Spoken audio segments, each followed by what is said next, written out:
Hey team, welcome back to my channel. In this video, we're going to determine how much space a NVARCHAR consumes on disk. Got 4 examples for you. Let us look at the first example to determine the size of an NVARCHAR.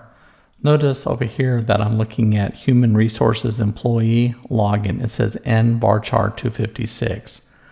The first way we can find out is say select call length of that column, execute.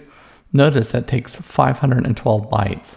Our field was only 256, but because it's an NVARCHAR, it takes twice that size.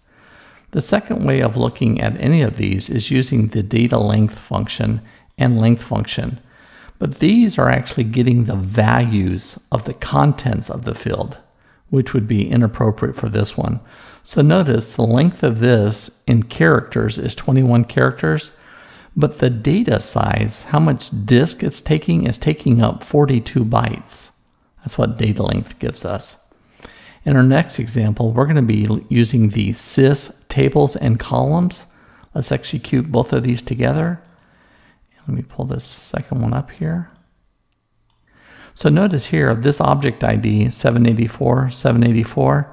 So this is the table, employee, this is the column, and notice the max length is 512. So if you want to get the max length, it's very easy to go through this set right here. And our last way of doing it is using information schema.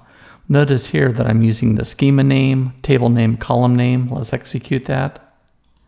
And notice that we are getting 256 for the character, but the octet, the actual amount of disk that is taking is 512. And there you have it, team.